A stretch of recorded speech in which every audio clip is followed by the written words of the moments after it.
अगर आपने नात खानों की तसल्लियों से ये नतीजा खस कर लिया है कि जो मर्जी करते चले जाओ, हम रसूलुल्लाह के, जन्नत रसूलुल्लाह की, मैदान माशर में पहुंचेंगे, फरिश्ते कहेंगे कौन है भाई, सुन्नी है?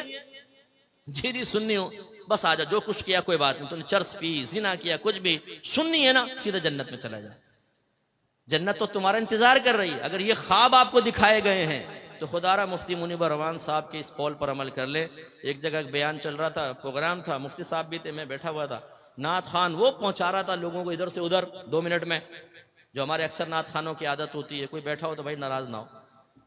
वो पहुंचे हुए ऊपर मुफ्ती साहब का बयान शुरू, आपने फरमाया कि भाई आप लोग पहुंचे हुए थे 7वें आसमान पर, तो बराए मेहरबानी मेरा बयान सुनने के लिए जरा जमीन पर तशरीफ लिया। तो हमारे सुन्नियों का ये मामला है, हमारे लड़के चर्स पिए, मवाली हों, नमाज पढ़े ना पढ़ें, पूरी रात नातिया महफिल में बैठे, फजर का वक्त आए तो घर में चले जाएं, जमात छोड़ दें, नमाज फर्ज तर्क कर दें, जमात वाजिब नमाज फर्ज, वो फिक्र नहीं है, पूरी रात नात खानी में बैठे, और यकीन क्या दिलाया जाए, तुम सरकार की मोहब्बत में आए हो। जो सरकार की मोहब्बत में आता है सरकार उसे प्यार से देखते हैं, और जिसे सरकार प्यार से देखें क्या वो जहन्नम में जाएगा? सामने कहते हैं नहीं नहीं, तो बस हमने तुम्हें जन्नत तक पहुंचा दिया शॉर्टकट के जरिए। ये खामखा तालीम हासिल कर रहे हैं, ये नमाज पढ़ रहे हैं, ये रोजा रख रहे हैं, ये गुनाह से बच रहे हैं, ये बेचारों को तो पता नहीं। नात खान के पास एक अजीम शॉर्टकट, 1 मिनट में आपको सीधा जन्नत का रास्ता दिखाकर, फरिश्ते भी कहेंगे कहां गया वो, नात खान के दामन में वो छुपकर सीधा जन्नतुल फिरदौस के आला मकाम पर वहां बैठ के हूरों के साथ चाय पी रहा है 2 मिनट में। भाई इस ख्वाब की दुनिया से बाहर निकल आए।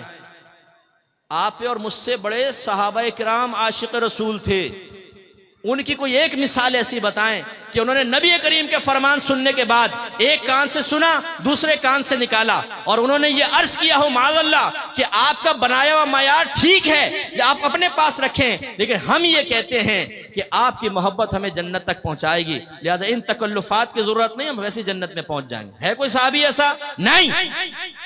वो इश्क में कामिल व अकमल थे, तो किस वजह से थे कि उन्होंने नबी करीम की इताअत की। आज हमारे सुन्नी नारा लगाते हैं गुलामी रसूल में मौत भी कबूल है, जो हो ना इश्क मुस्तफा तो जिंदगी फजूल है।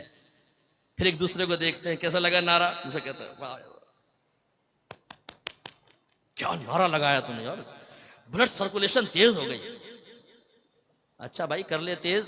अब ये नारा भी लगा कि गुलामी रसूल में दाढ़ी भी कबूल है, क्योंकि सरकार ने फरमाया दाढ़ियां बढ़ाओ, मुझे छोटी करो, और यहूदियों की सूरत मत बनो।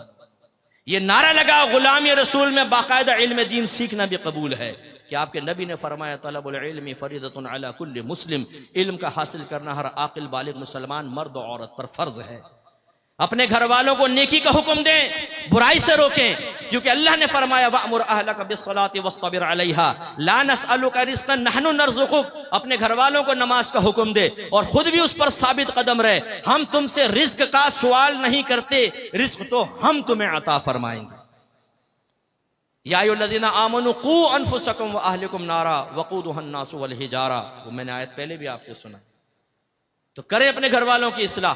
बीवी पड़ी फजर में खर्राटे ले रही है, शर्म हया नहीं है कि बीवी को उठाओ।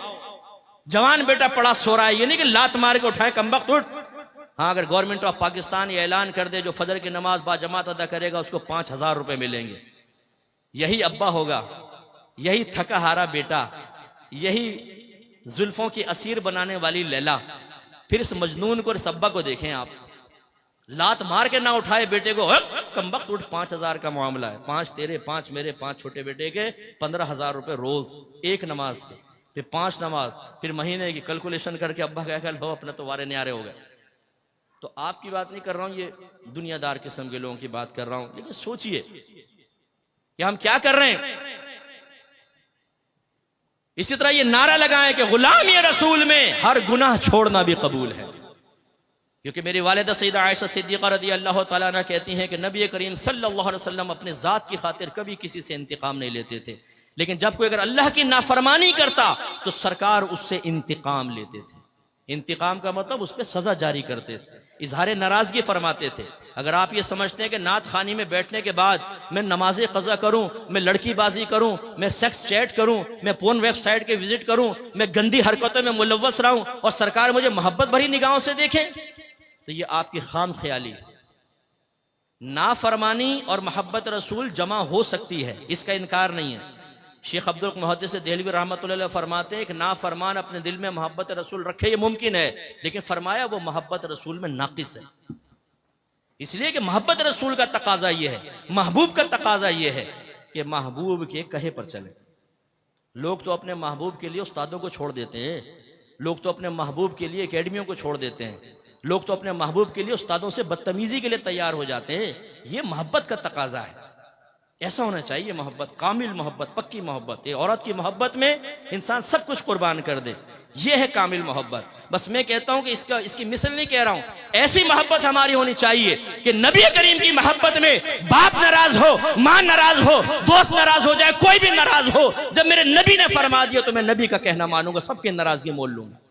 यह है मोहब्बत। यहां तो नफ्स शैतान ही इतना गालिब है, अल्लाह नाराज हो, रसूल नाराज हो, नफ्स शैतान नाराज ना हो, यह रविश सही नहीं है। तो इसलिए मैं आप सबसे गुजारिश करता हूं, आइए, अल हक स्कॉलर्स एकेडमी आपको दावत देती है, यहां पर आकर कुरान सुने, दीन सीखें, अकायद की इस्लाह करें, तज़किया नफ्स करें, किताब और हिकमत सीखें, आप खुद भी सीखें, उम्र के किसी भी हिस्से में हो। मैं अपने बुजुर्गों से अर्ज करता हूं, आईने में अपने सफेद बालों को देखकर यह सोचना कि अब तो उम्र गुजर गई, छोड़ दो, नहीं। एक बुजुर्ग के पास एक बूढ़ा शख्स आया, कहने लगा मैं तौबा करना चाहता हूं। आपने फरमाया कि बहुत देर से आए। उसने कहा हुजूर बहुत जल्दी आ गया हूं क्योंकि मौत से पहले आया हूं। तो ये ना सोचिए कि जी हमने तो पूरी जिंदगी गुजार दी, अब क्या इल्म सीखे, नहीं। अगर आप इस तरह चले गए तो हो सकता है जवानी में की गई गलतियों का खमियाजा भुगतना पड़े। सफेद बालों का मतलब ये नहीं है कि अगर आपकी जबान से जवानी में कलिमा कुफ्र निकला था तो मुआफ कर दिया जाएगा। आप अगर नमाजें कज़ा करते रहे थे तो सिर्फ आपकी सफेद दाढ़ी को देखकर नमाजें कज़ा करने का गुनाह मुआफ कर दिया जाएगा। ये कहां से आपने नतीजा निकाला?